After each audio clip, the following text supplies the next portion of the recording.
El silencio en la casa de las lomas era un lujo que yo misma había diseñado. Un silencio espeso, aterciopelado, interrumpido solo por el murmullo discreto de la fuente en el patio interior o el roce de las hojas de bugambilla contra los ventanales. 40 años de matrimonio con Ricardo se medían en esos silencios cómodos, en la certeza de que el otro estaba ahí, respirando en la habitación contigua.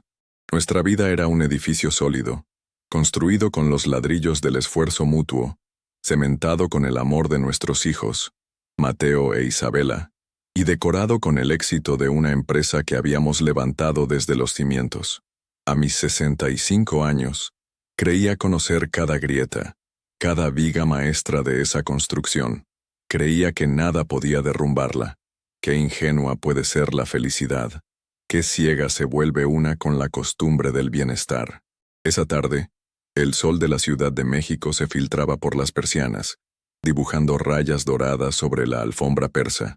Yo estaba sentada en mi butaca favorita, una pieza de diseño italiano que Ricardo me había regalado en nuestro último aniversario, revisando las invitaciones para la gala benéfica de la fundación que presidía. El celular vibró sobre la mesita de caoba. Era un mensaje de mi hermana, Sofía. Sonreí. Hacía un par de días que no hablábamos. Su nombre en la pantalla era sinónimo de complicidad, de risas compartidas desde la infancia, de secretos susurrados en la oscuridad de nuestro cuarto de niñas. Éramos unidas, o eso creía yo. Ella, la soñadora, la artista que nunca terminó de despegar. Yo, la pragmática, la que se casó con el hombre brillante y construyó un imperio. Siempre pensé que nos complementábamos, que mi éxito era, en parte, suyo, porque nunca dejé de apoyarla. Le abrí las puertas de mi casa, de mi vida, de mi familia. Ricardo la adoraba, decía que era la chispa de la familia. Mis hijos la veían como la tía consentidora, la que llegaba con regalos inesperados y sin reglas. El mensaje no tenía texto, solo un archivo de video. Extraño. Sofía no era de mandar videos así, sin más. Generalmente añadía un «Mira, Elena, qué chistoso» o un «Te vas a reír con esto». La curiosidad, esa comezón del alma, me hizo darle al botón de reproducir. La pantalla se iluminó. Al principio no entendí. Era una habitación que no reconocía, con una iluminación tenue, casi íntima. Luego la cámara se movió, temblorosa, como si estuviera apoyada en algo inestable. Y entonces lo vi. A él. A Ricardo. Mi Ricardo. Estaba sin camisa, su espalda ancha, la que yo conocía tan bien como la palma de mi mano, con ese lunar solitario junto al omóplato que yo solía besar. Se giró, y su rostro llenó la pantalla. Sonreía, pero no era su sonrisa de negocios, ni la sonrisa cansada de los domingos. Era una sonrisa que no había visto en años, una sonrisa de entrega total, de deseo crudo. Y entonces, la cámara se movió de nuevo, y vi el rostro de la mujer a la que él sonreía. La vi a ella, a Sofía, mi hermana, su cabello revuelto sobre la almohada, sus ojos brillantes, sus labios hinchados. Se rió, una risa que reconocería en cualquier parte, y extendió una mano para acariciar la mejilla de mi esposo. El video duraba apenas 37 segundos. 37 segundos que demolieron 40 años. 37 segundos que convirtieron el silencio lujoso de mi casa en un estruendo ensordecedor dentro de mi cabeza. El celular se me resbaló de las manos y cayó sobre la alfombra, pero el sonido no registró en mi cerebro. Todo se había vuelto blanco, un ruido blanco que anulaba el mundo. Me quedé inmóvil en la butaca, mirando las rayas de sol en el suelo, que ahora parecían las barras de una celda. Mi primera reacción no fue el llanto. Fue una calma helada, una lucidez aterradora, como si mi alma se hubiera desprendido de mi cuerpo y estuviera observando a esta mujer, a Elena, a la esposa, a la hermana, cuyo mundo acababa de ser dinamitado. Pensé en la gala benéfica, en las sonrisas que intercambiaríamos. En Ricardo, que seguramente estaría en su oficina, conduciendo su BMW último modelo, cerrando algún trato millonario, ajeno a la bomba que su amante, mi hermana, acababa de detonar en mi sala. Pensé en Sofía. ¿Por qué? ¿Por qué enviármelo? No era un error. Era una declaración. Un acto de crueldad calculado. Quería que lo viera. Quería destruirme. La envidia, me di cuenta, es un veneno que se bebe a sorbos, lentamente, hasta que un día, en un arrebato de locura, se decide escupirlo a la cara de quien se cree la causa de su sed. Me levanté. Mis piernas se sentían ajenas, como de madera. Caminé hacia el ventanal y miré mi jardín. Las bugambillas de un fucsia violento parecían burlarse de mí. Todo seguía igual. El mundo no se había detenido. El jardinero podaba los rosales. La vida seguía su curso indiferente. Pero para mí, todo había terminado. O quizás, solo quizás, todo estaba a punto de empezar. Recogí el celular del suelo. La pantalla seguía encendida, con la imagen congelada de mi hermana y mi esposo. Guardé el video. Lo guardé en la nube. Lo guardé en mi computadora. Lo guardé como quien guarda la prueba de un crimen. Y en ese instante, en medio del derrumbe, una idea comenzó a formarse. Una idea terrible y clara, tan afilada como un trozo de vidrio roto. No iba a llorar. No iba a enfrentarlos en la intimidad de nuestra casa. No les iba a dar el gusto de verme rota. Si su traición había sido un espectáculo privado, mi respuesta sería una función pública. Una que nadie, absolutamente nadie, olvidaría jamás. Pensé en el salón de eventos del Centro Santa Fe, donde se celebraría la gala.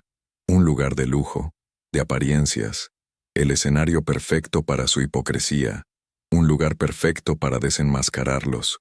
Una mente fría, me dije, es el arma más peligrosa. Y la mía, en ese momento, era un témpano de hielo. La planeación, como decía mi padre, un hombre que se hizo a sí mismo, es el puente entre el deseo y la realidad. Y mi deseo, en ese momento, era uno solo: justicia. Una justicia a mi manera. La noche fue un desierto interminable. Me metí en la cama, en el lado que siempre había sido mío, y sentí el frío del espacio vacío que Ricardo solía ocupar. Llegaría tarde, como siempre, con la excusa de una cena de negocios. Cada ruido de la casa era una aguja clavándose en mi piel. El crujido de la madera, el zumbido del refrigerador, el lejano ladrido de un perro, eran los sonidos de mi vida, ahora profanados, convertidos en la banda sonora de una traición. No lloré.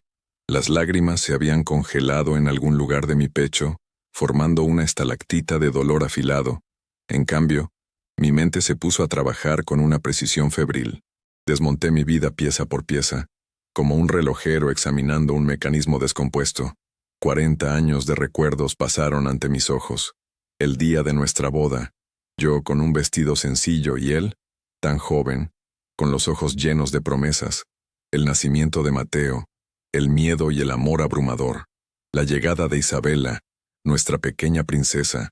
Las noches en vela construyendo la empresa, con café y sueños, en la pequeña oficina que montamos en el garaje. ¿En qué momento se había torcido todo? ¿Cuándo habían empezado las mentiras? Recordé pequeños detalles que en su momento deseché como insignificantes. La vez que Ricardo le regaló a Sofía un bolso de diseñador, para que se anime, dijo él, y a mí me pareció un gesto generoso. Las llamadas a deshoras que él justificaba como problemas de Sophie. Las veces que ella se aparecía en la casa con cualquier pretexto, y se quedaba a cenar, y sus miradas se cruzaban por encima de la mesa, y yo, ciega, solo veía amor fraternal. Era como encontrar las piezas de un rompecabezas que siempre había estado frente a mí, pero cuyas piezas no había sabido unir. Ahora la imagen era clara, nítida y grotesca. Eran ellos dos, riéndose a mis espaldas, viviendo una vida paralela a costa de la mía. Mi amor, mi confianza, mi lealtad, habían sido el escenario sobre el que ellos representaban su farsa. Y mi hermana, el dolor de su traición era casi físico, una opresión en el pecho que me dificultaba respirar. La había cuidado desde niña. Le había pagado la carrera de arte que nunca terminó. Le había dado un puesto en la fundación, un trabajo simbólico para que se sintiera útil. La había defendido ante nuestros padres, ante el mundo, y ella me pagaba así, enviándome la prueba de su vileza. No era solo el acto, era la intención. La crueldad deliberada de enviarme el video era lo que no podía perdonar. Quería verme sufrir. Era un golpe de gracia, la estocada final de una envidia que debió haberla carcomido durante años. La envidia de la hermana que lo tiene todo: el esposo, los hijos, la casa, el dinero. Pero yo no lo tuve todo por arte de magia. Lo había trabajado. Había sacrificado mis propios sueños de juventud por construir un hogar, por apoyar a Ricardo, por criar a mis hijos. Y ahora ellos, los traidores, se atrevían a pisotear mi sacrificio como si no valiera nada. A las 3 de la mañana, me levanté. Fui a mi estudio, un cuarto lleno de libros de arte, filosofía y biografías. Encendí la luz y me senté en mi escritorio. Abrí una libreta de cuero y con mi pluma fuente empecé a escribir. No era un diario, era un plan de batalla. Mi mente, que durante años se había dedicado a organizar eventos, a gestionar presupuestos, a resolver problemas logísticos, ahora se enfocaba en un único objetivo. Napoleon Hill escribió que cualquier idea, plan o propósito puede ser colocado en la mente a través de la repetición del pensamiento. Y mi pensamiento era uno: la verdad saldrá a la luz, y lo hará en mis términos. Dividí la página en secciones: legal, financiero, logístico, emocional. En la sección legal, escribí el nombre: Licenciado Alejandro Morales, un viejo amigo de la familia, el abogado más astuto de la ciudad, un tiburón con modales de caballero. Necesitaba saber cuáles eran mis derechos, cómo proteger mi patrimonio, el futuro de mis hijos. En financiero anoté: bloquear cuentas conjuntas, revisar inversiones, auditar la empresa. El dinero era el lenguaje que Ricardo entendía a la perfección. Tenía que cortarle el suministro. En logístico, detallé el plan para la gala, el proyector, el técnico de confianza, el momento exacto, la vía de escape. Todo tenía que ser impecable, sin margen de error. Y en emocional, la sección más difícil, escribí: hablar con Mateo e Isabela, mantener la compostura, no mostrar debilidad, convertir el dolor en fuerza. Esta era la clave de todo. No podía derrumbarme. Tenía que ser la roca que siempre había sido para mi familia, incluso cuando mi propio mundo se estaba desmoronando. Ricardo llegó casi al amanecer. Entró en la habitación de puntillas creyendo que yo dormía. Se desvistió en silencio y se metió en la cama. Su olor, una mezcla de su loción de siempre y un perfume de mujer que no era el mío, me revolvió el estómago. Me quedé quieta con la respiración contenida, sintiendo el calor de su cuerpo traidor a mi lado. Y en ese momento, supe que la Elena que él conocía, la esposa complaciente y amorosa, había muerto esa noche. En su lugar, había nacido una mujer diferente. Una mujer con el corazón roto, sí, pero con la determinación de un general antes de la batalla más importante de su vida. El sol comenzó a despuntar por la ventana, tiñendo el cielo de un naranja pálido. Para el mundo, era el comienzo de un nuevo día. Para mí, era el primer día de la guerra. A primera hora de la mañana, llamé al licenciado Morales. Su voz, grave y serena, fue un bálsamo en medio de mi tormenta interna. «Elena, qué gusto. ¿Todo bien?», preguntó con su cordialidad habitual. «No, Alejandro, nada está bien. Necesito verte. Es urgente», respondí, y el tono de mi voz debió alertarlo, porque su respuesta fue inmediata. «Mi oficina en 1 hora. Cancelo todo lo demás». Colgué y respiré hondo. El primer paso estaba dado. Me vestí con un rigor casi militar. Un traje sastre de corte impecable, de un color gris acero que reflejaba mi estado de ánimo. Recogí mi cabello en un moño severo y me maquillé con cuidado, borrando cualquier rastro de la noche en vela. Cuando me miré al espejo, no vi a una víctima. Vi a una mujer lista para luchar. Ricardo ya se había ido cuando bajé a desayunar, dejando una nota escueta sobre la mesa. «Punta importante. Nos vemos en la noche. Te amo». La palabra «amo» me quemó los ojos. Rasgué el papel en 1000 pedazos y lo tiré a la basura. Me senté en el comedor, frente al ventanal que daba al jardín, y mientras tomaba mi café, repasé mi plan. La conversación con Morales era crucial. Necesitaba entender el terreno que pisaba. La empresa, las propiedades, las cuentas bancarias, todo estaba entrelazado en una red compleja de sociedades y fideicomisos que Ricardo, Con su mente financiera, había tejido a lo largo de los años. Yo siempre había confiado en él, delegando la gestión del patrimonio. Otro error. La confianza ciega es un lujo que ninguna mujer puede permitirse, por más amor que haya. En la oficina de Morales, en el corazón de Polanco, el ambiente era de poder y discreción. Paredes forradas de madera oscura, muebles de piel, y un silencio que solo rompía el murmullo del aire acondicionado. Alejandro me recibió con un abrazo preocupado. «¿Qué pasa, Elena? Me tienes en ascuas». No me anduve con rodeos. Puse mi celular sobre su escritorio de caoba y le di a reproducir el video.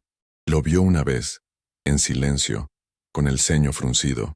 Luego, levantó la vista, y en sus ojos vi una mezcla de sorpresa y compasión.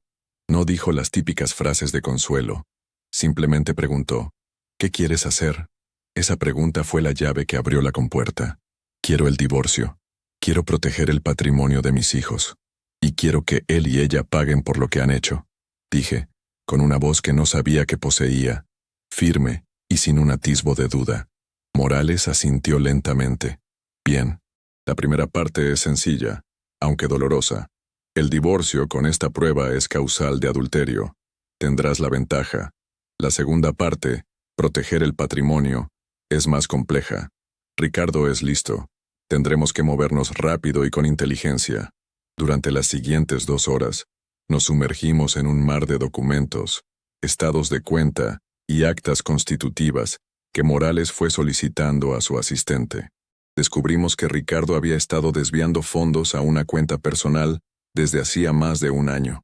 Pequeñas cantidades al principio, luego sumas más grandes, y el beneficiario de una de sus tarjetas de crédito suplementarias, una de esas tarjetas Black sin límite, era Sofía, mi hermana, la artista bohemia que se quejaba de no tener dinero, vivía a cuerpo de rey a mis espaldas, con el dinero de mi esposo, el dinero de nuestra familia. «Esto es un patrón, Elena», dijo Morales señalando una serie de transferencias. «No es algo de una noche. Llevan tiempo planeando esto. Probablemente estaban construyendo un nido para ellos». La palabra nido me provocó una náusea amarga. Me imaginé a los dos, decorando un departamento, eligiendo muebles, riéndose, mientras yo organizaba sus vidas, resolvía sus problemas, les ofrecía mi amor incondicional. «Tenemos que actuar antes de que vacíe las cuentas principales», continuó Alejandro. «Voy a preparar una orden judicial para congelar todos los activos, las cuentas conjuntas, las de la empresa, todo. Necesito tu firma. Una vez que lo hagamos, Ricardo no podrá mover un solo peso sin una orden del juez». No lo dudé ni un segundo. Firmé donde me indicó. Sentí un poder frío recorrer mis venas. Era el poder de tomar el control, el poder de cerrar el grifo. «Y sobre la tercera parte», dijo Morales, mirándome con cautela, «lo de que paguen». La humillación pública no es una estrategia legal, Elena. Puede ser contraproducente. No busco una estrategia legal, Alejandro. Busco justicia poética, repliqué. Le conté mi plan. Proyectar el video en la gala, delante de todos nuestros amigos, de nuestros socios, de la sociedad que nos admiraba como la pareja perfecta. Morales me escuchó sin interrumpir. Cuando terminé, se recargó en su sillón y suspiró. «Es una jugada arriesgada, muy arriesgada. Podrían demandarte por daño moral». «Que lo intenten», dije. «No hay mayor daño moral que el que ellos me han hecho a mí. Además, el video es la verdad. Y la verdad, a veces, necesita un escenario grande para ser escuchada». Alejandro me estudió por un largo momento. Vio en mis ojos que mi decisión era inquebrantable. «Está bien», dijo finalmente. «No lo apruebo como tu abogado, pero como tu amigo, entiendo. Solo te pido una cosa. Ten cuidado. Estás a punto de desatar un infierno». «Lo sé», respondí, «pero yo ya estoy en él. Es hora de que ellos también sientan el calor». Salí de su oficina sintiéndome extrañamente ligera. La carga del secreto y el dolor se había transformado en un plan de acción. Tenía un aliado, tenía una estrategia. Ahora solo faltaba ejecutarla.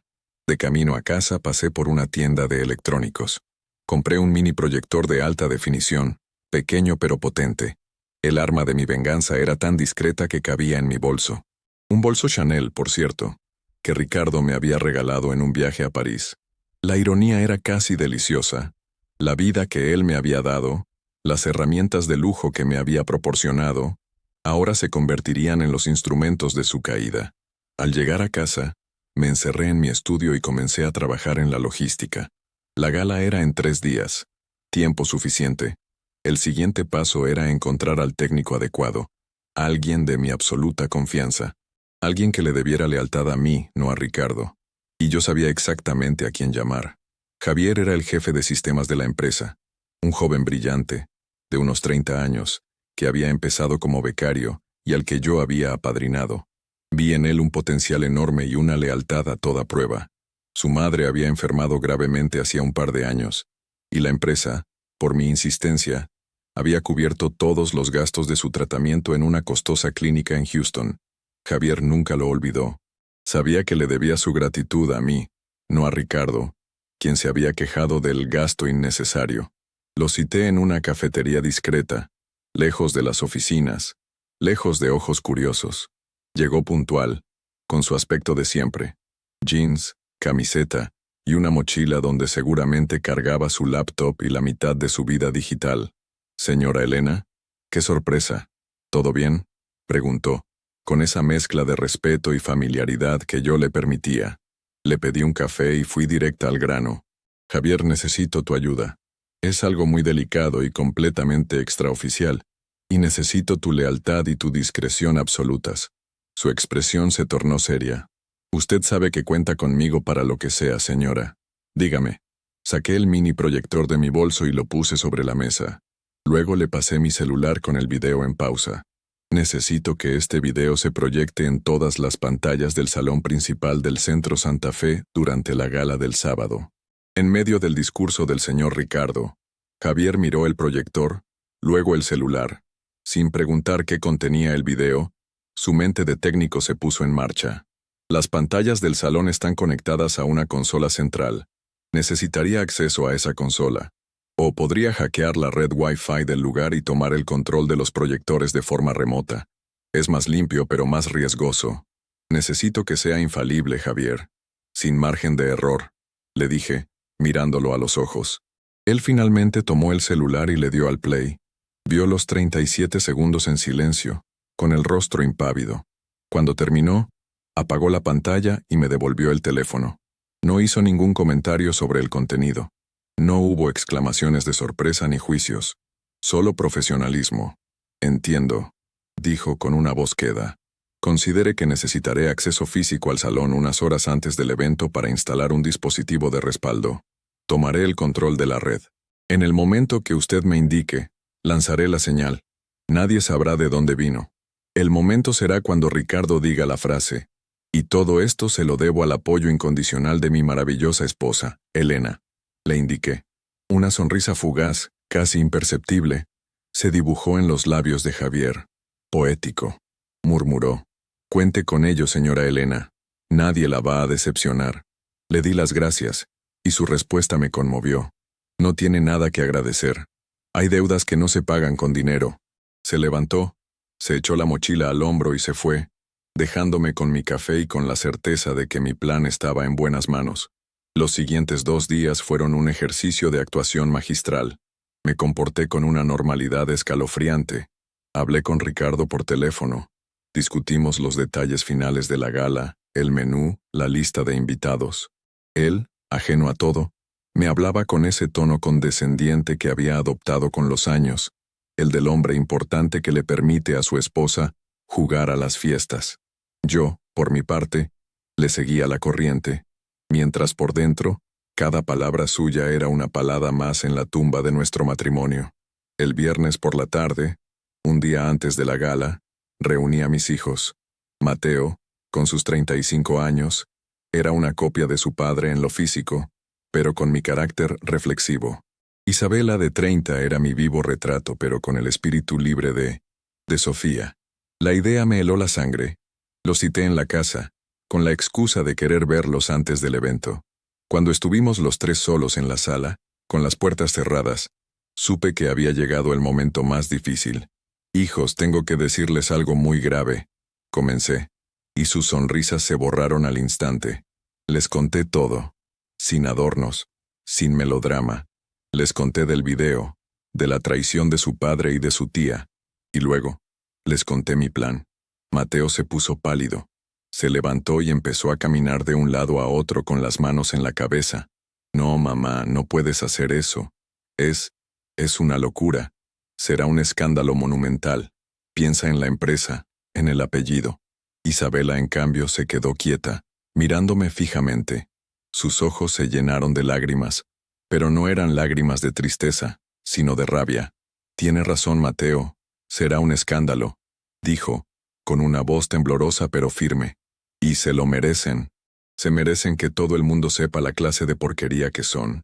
Isabela, por favor, intentó mediar Mateo. No, por favor, ¿qué? Lo encaró ella.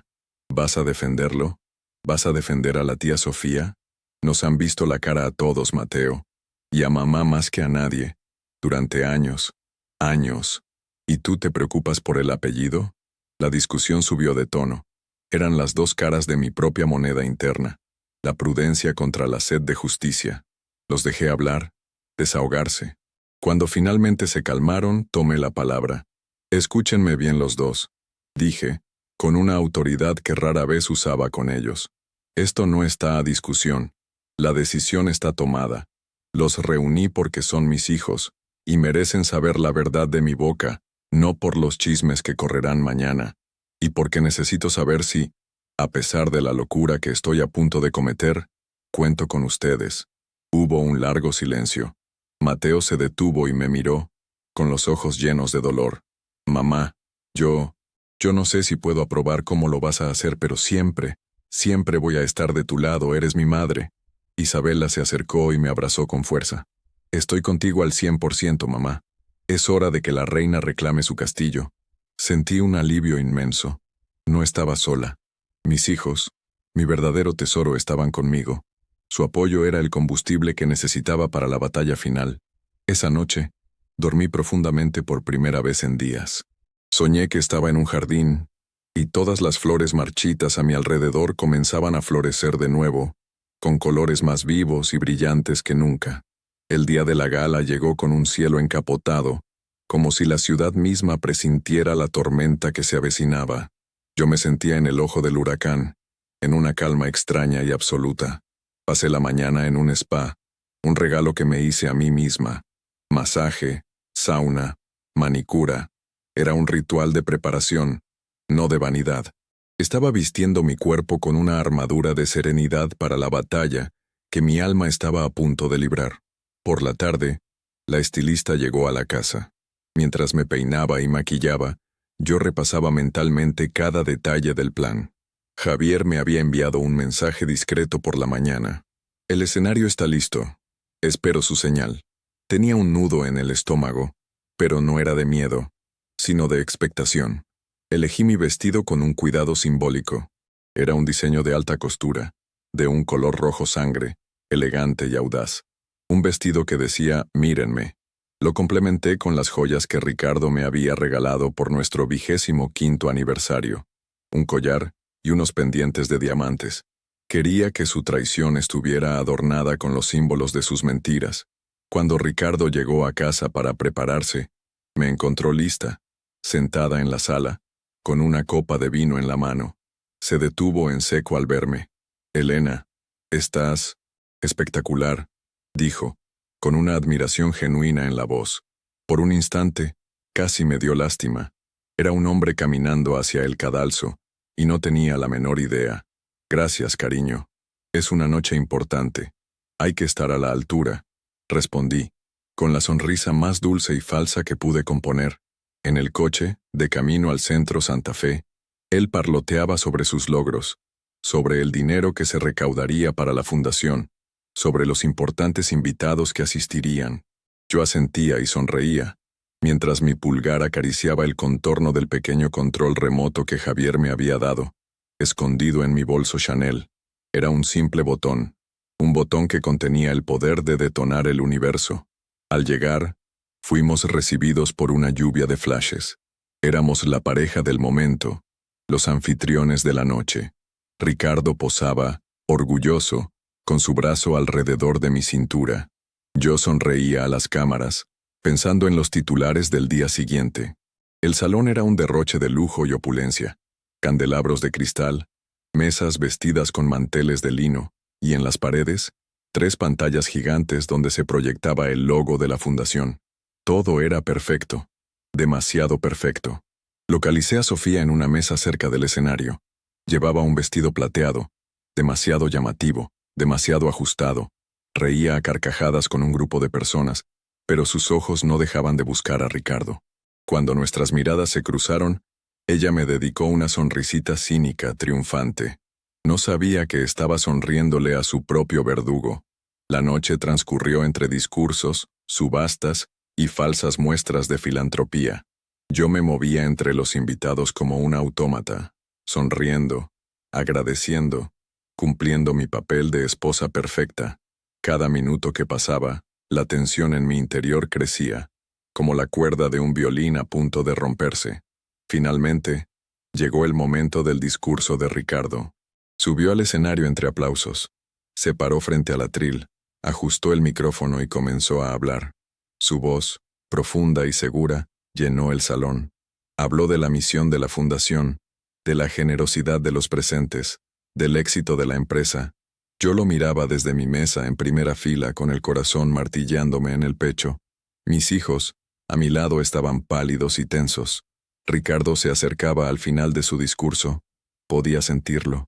Mi mano se deslizó dentro de mi bolso y empuñó el pequeño control remoto.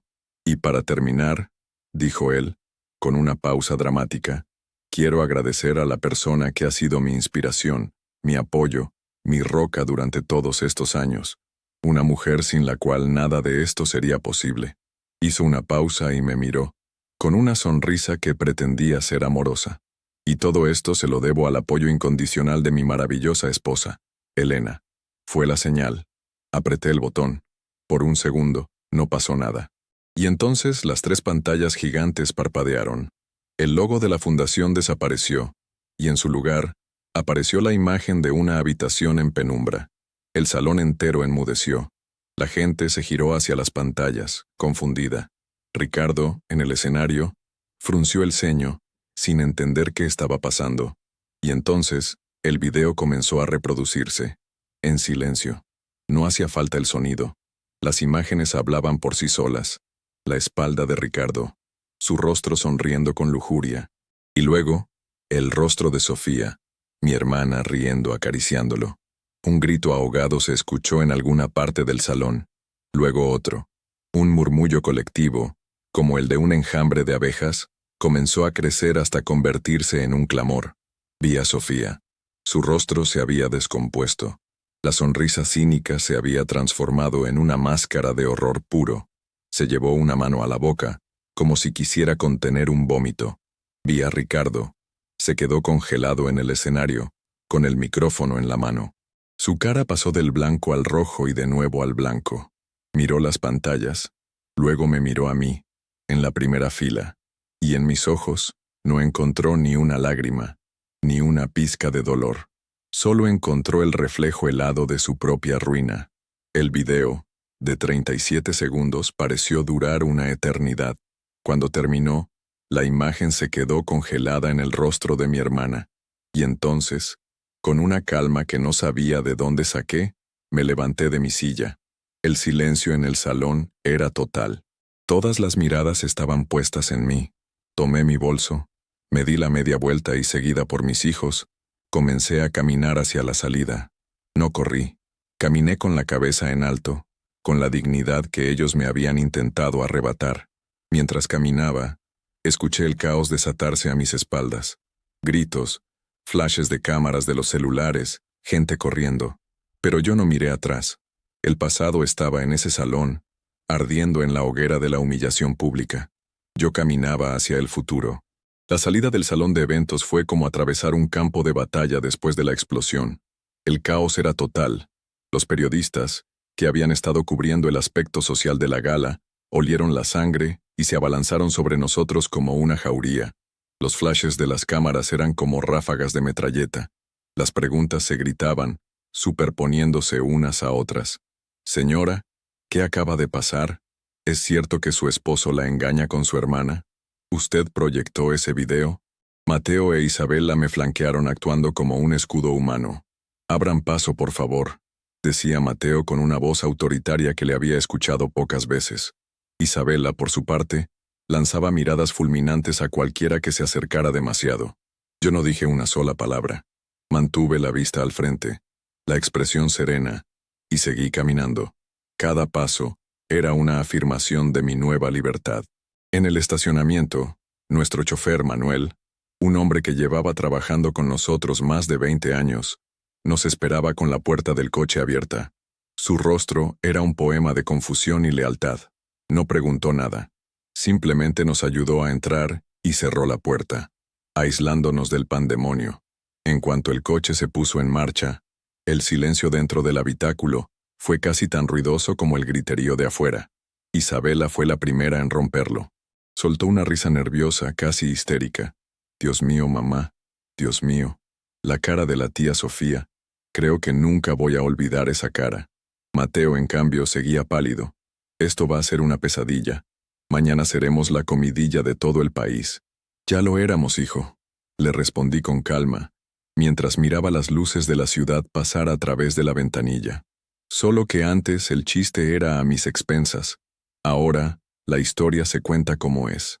Llegamos a casa y la sensación de irrealidad continuaba. El teléfono comenzó a sonar sin parar. Eran amigos, familiares, conocidos, todos buscando el chisme de primera mano. Di la orden de no contestar a nadie. Lo único que quería era la paz de mi hogar, aunque ahora se sintiera como un escenario vacío. Nos sentamos los tres en la cocina, el corazón de la casa. Serví 3 tazas de té, y el calor de la porcelana entre mis manos fue un ancla a la realidad. Mateo seguía preocupado por las repercusiones. La empresa, mamá. Las acciones se van a desplomar. Los socios van a querer la cabeza de papá. Tu padre ya no tiene cabeza, Mateo. La acaba de perder en público, dije, con una frialdad que me sorprendió a mí misma. Y en cuanto a la empresa, no te preocupes. El licenciado Morales y yo tenemos un plan. Mañana a primera hora, se ejecutará una orden para congelar todos sus accesos y activos. Tomaremos el control del consejo. La empresa fue construida con mi esfuerzo tanto como con el suyo. No voy a dejar que se hunda por su estupidez. Isabela me miraba con una admiración que me llenó de fuerza. Eres increíble, mamá. Tenía tanto miedo de que te derrumbaras, de que te consumiera la tristeza. Pero mírate, eres una guerrera. Le sonreí, una sonrisa cansada pero genuina. El dolor tiene 2 caminos, mija. O te destruye, o te construye. Yo decidí construir un nuevo futuro para nosotros. La noche fue larga. Ricardo no volvió a casa. Supuse que estaría escondido en algún hotel, o quizás en el nido que había construido con mi hermana. Su ausencia, por primera vez en 40 años, no me produjo ni una pizca de soledad. Al contrario, sentí alivio. La casa por fin se sentía limpia. A la mañana siguiente, el escándalo era portada en todos los medios. Las fotos de Ricardo y Sofía en las pantallas gigantes, mi rostro impasible saliendo del evento. Todo estaba ahí. Mi celular no paraba de vibrar con notificaciones. Me había convertido en un fenómeno viral. Algunos me llamaban vengadora, otros despechada. No me importaba. Lo único que me importaba era que la verdad había salido a la luz. Tal como estaba planeado, el licenciado Morales ejecutó las medidas legales. A media mañana recibí una llamada suya. Elena, todo está hecho. Las cuentas están congeladas. Ricardo acaba de intentar usar su tarjeta Black en el Hotel Beverly Hills y fue rechazada. Está llamando como loco, pero he dado instrucciones de que toda comunicación pase a través de mí. Imaginé la escena. Ricardo, el gran magnate, el hombre todopoderoso, viendo cómo su mundo financiero se desmoronaba. La humillación de una tarjeta rechazada. Era una pequeña victoria, pero increíblemente satisfactoria. Sabía que la batalla legal sería larga y desagradable. Ricardo no se rendiría fácilmente. Lucharía con uñas y dientes por cada peso, por cada acción. Pero yo estaba lista. Tenía a los mejores abogados, tenía las pruebas, y lo más importante, Tenía la razón moral de mi lado. Los días siguientes fueron un torbellino. Reuniones con abogados, con los miembros del consejo de la empresa, llamadas con los inversionistas para calmar los ánimos. Demostré una capacidad de gestión y una frialdad para los negocios que muchos, incluido yo misma, no sabían que poseía. Descubrí que detrás de la esposa de siempre había habido una estratega, una líder, esperando su momento. Sofía desapareció del mapa, apagó su teléfono, cerró sus redes sociales. Nadie sabía dónde estaba. Sentí un vacío al pensar en ella, no de extrañarla, sino el vacío de una amputación. Me había arrancado una parte de mi historia, de mi vida, y aunque era una parte podrida, la cicatriz dolería por mucho tiempo. Una tarde, una semana después de la gala, Isabela se sentó a mi lado en el jardín. «Mamá, ¿eres feliz?», me preguntó en voz baja. La pregunta me descolocó. Miré las bugambillas, las mismas que se habían burlado de mi dolor hacía unos días. Ahora simplemente eran flores. «No, mija, todavía no soy feliz», le respondí con sinceridad, «pero soy libre. Y la felicidad, creo, solo puede crecer en el suelo de la libertad». Los meses que siguieron fueron una ardua reconstrucción, no solo de mi vida personal, sino de la estructura de poder dentro de la empresa que Ricardo y yo habíamos fundado. El divorcio se convirtió en una guerra de trincheras legales. Los abogados de Ricardo intentaron de todo. Argumentaron que el video era una violación a la privacidad, que yo había actuado con malicia y que buscaba destruir su reputación para obtener un beneficio económico. El licenciado Morales, con su calma de depredador, desmontó cada uno de sus argumentos. La prueba del adulterio era irrefutable y pública. La malicia, argumentó, provino de la traición y el engaño continuado. Y el beneficio económico que yo buscaba no era otro que el que me correspondía por derecho tras 40 años de trabajo y sociedad conyugal. Mientras los abogados luchaban en los tribunales, yo me enfoqué en estabilizar el barco de la empresa. Convoqué una junta extraordinaria del consejo. Muchos de ellos eran amigos de Ricardo, hombres de su generación que me veían como la esposa decorativa. Entré a esa sala de juntas con la cabeza en alto, armada con informes, auditorías y un plan de reestructuración que había preparado con mi equipo. Les demostré, con números y proyecciones, el desfalco que Ricardo había estado cometiendo. Les presenté un nuevo modelo de negocio más transparente y diversificado. Algunos se mostraron escépticos, pero la mayoría, al ver la evidencia y la solidez de mi propuesta, entendieron que el rey había sido destronado y que la reina estaba más que capacitada para gobernar. Fui nombrada presidenta del consejo por voto mayoritario. Fue una victoria silenciosa pero rotunda. El día que mi nombre apareció en la placa dorada de la puerta de la que había sido la oficina de Ricardo, no sentí triunfo, sino una profunda sensación de justicia. Estaba reclamando mi lugar, el que me había ganado con años de trabajo silencioso y apoyo incondicional. La relación con mis hijos se fortaleció de una manera que nunca imaginé. Mateo, que al principio se había mostrado reacio a mi método, se convirtió en mi mano derecha en la empresa. Vio mi fortaleza, mi capacidad de liderazgo, y su respeto por mí creció exponencialmente. Isabela, por su parte, se convirtió en mi confidente, mi apoyo emocional. Pasábamos horas hablando, no solo del presente, sino del pasado, sanando heridas que ni siquiera sabíamos que teníamos. Un día, recibí una carta. No tenía remitente, pero reconocí la caligrafía al instante. Era de Sofía.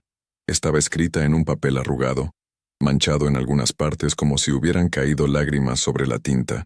Era una mezcla incoherente de disculpas y justificaciones. Hablaba de su soledad, de su envidia, de cómo Ricardo la había hecho sentir especial, vista. Culpaba a su propia debilidad, al alcohol, a la vida. No pedía perdón directamente, sino que intentaba explicar su traición, como si eso pudiera atenuarla. Leí la carta y la guardé en un cajón. No sentí rabia, ni siquiera tristeza, solo un vacío inmenso. Había verdades que no necesitaban explicación y dolores que no admitían justificación. Su traición era una de ellas. No respondí. El silencio, a veces, es la respuesta más elocuente. Ricardo, por su parte, se fue desinflando. Sin acceso a las grandes sumas de dinero a las que estaba acostumbrado, su poder y su encanto se desvanecieron. Sus amigos le dieron la espalda. La sociedad que antes lo adulaba, ahora lo señalaba. Tuvo que vender propiedades, deshacerse de sus lujos. Se convirtió en una sombra del hombre que había sido. Lo vi una vez, a lo lejos, en un restaurante en Polanco. Estaba solo en una mesa, con la mirada perdida. Se le veía más viejo, encorvado. Por un momento sentí un destello de la compasión que nace de la costumbre, del recuerdo de la persona que alguna vez amaste. Pero fue solo eso, un destello. El hombre que estaba allí no era mi Ricardo. Era un extraño que llevaba su rostro. El acuerdo de divorcio finalmente llegó. Obtuve la mayoría de las acciones de la empresa, la casa familiar y una compensación justa, no por venganza sino por justicia. Era el fruto de mi trabajo, el patrimonio de mis hijos. Ricardo se quedó con una suma considerable, suficiente para vivir cómodamente, pero no para mantener el estilo de vida ostentoso al que se había aferrado. La guerra había terminado. Una tarde, meses después de que todo se hubiera calmado, estaba en mi jardín podando mis rosales. El sol era tibio y el silencio ya no era espeso ni lujoso, sino simplemente pacífico. Sentí una mano en mi hombro. Era Isabela. «¿En qué piensas, mamá?», me preguntó. «En el tiempo», le respondí. «En cómo una vida puede cambiar en 37 segundos, y en cómo se necesitan meses, a veces años, para volver a encontrar el propio centro». «¿Y ya lo encontraste?», inquirió con dulzura. Miré a mi alrededor. La casa que había sido escenario de tanto dolor, ahora se sentía como un verdadero hogar. Mi hogar. La empresa, que había estado al borde del abismo, ahora prosperaba bajo mi dirección. Mis hijos, mi mayor tesoro, estaban a mi lado, más unidos que nunca. «Creo que sí, mija», le dije sonriendo. «Creo que por fin estoy en casa». Ya no era la esposa de Ricardo, ya no era la hermana traicionada, era simplemente Elena, una mujer que había atravesado el infierno y había salido del otro lado, no ilesa, pero sí íntegra, más fuerte, más sabia, y por primera vez en mucho tiempo, en paz. Gracias por llegar hasta el final de esta reflexión. Si estás leyendo esto, quiero que sepas que no estás solo. Ahora, te invito a un momento de calma. Voy a compartir una oración. No importa tu religión, sino tu fe. Una oración pensada para ayudarte, para abrazar a todos los que en silencio luchan, sienten, esperan. Solo cierra los ojos un instante y deja que estas palabras te acompañen. Ten fe, todo va a estar bien. Orar, encenderse por dentro. Hay dolores que nadie ve, dolores que no gritan, no sangran, pero pesan como un velo sobre los hombros. Esos que uno carga en silencio, tratando de entender, de seguir, de soportar. Pero hay un momento, y yo he estado ahí varias veces, en que el esfuerzo cansa, la mente se rinde, y algo dentro de uno se arrodilla, no por debilidad, sino por verdad. Es en ese instante cuando la oración comienza, o mejor dicho, aparece. No esa hecha con palabras bonitas o promesas apresuradas, sino la que brota de un lugar tan profundo que ni siquiera tiene nombre, como un susurro del alma diciendo, «Ya no puedo sola». Orar, descubrir, no es pedir, es recordar. Recordar quiénes somos cuando el ego se aquieta. Recordar que la vida también late en lo invisible, que hay un centro en nosotros donde todo descansa, y que, aunque por fuera todo parezca derrumbarse, ese centro permanece. A veces, orar es simplemente cerrar los ojos y recogerse como una flor que siente el frío de la noche. Es permitir que una presencia suave nos envuelva, no como magia, sino como sustento, como quien dice sin prisa, «Aquí estoy, incluso ahora». La oración, o la súplica, no cambia el mundo, pero cambia a quien ora. No evita los dolores, pero transforma la forma en que atravesamos cada uno de ellos.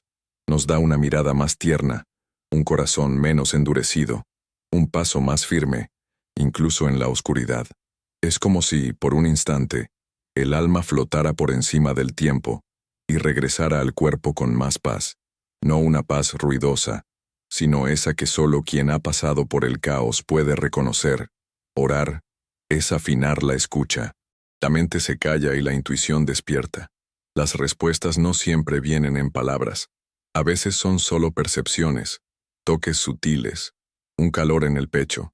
La oración ilumina lo que estaba turbio, deshace nudos que ni sabíamos que teníamos. Y lo más bonito es que no tiene que ser complicado. Orar es hablar con Dios, con el universo, con esa inteligencia amorosa que nos habita y nos envuelve, incluso cuando lo olvidamos. Y no tiene que sonar bonito. No necesitas saber rezar. No necesitas entender nada sobre la fe. Puede ser un desahogo en la ducha, una lágrima en la almohada, una frase susurrada antes de dormir. Cuídame. Puede ser incluso el silencio, cuando el dolor es tan profundo que no salen palabras. Dios entiende todo eso. El universo escucha lo que el corazón no sabe decir. No hay una forma correcta. Hay presencia. Y cada vez que nos permitimos ese encuentro, aunque sea sin ritual, aunque sea sin certeza, es oración. Es tan simple, tan al alcance. Orar es solo recordar que no estamos solos. Y entonces, un día, sin darnos cuenta, nos volvemos oración. La forma de caminar, de tocar, de callar, todo empieza a vibrar distinto. Ni siquiera hace falta decir nada. Solo estar ahí ya es oración viva. Y hasta en los días en que no logramos orar, y sí, hay días así, el alma sigue orando por nosotros. El espíritu no olvida de dónde viene. Al final, orar es eso, encenderse por dentro, y dejar que esa luz nos guíe, incluso cuando no sabemos el camino. Me encantaría saber qué te pareció esta historia.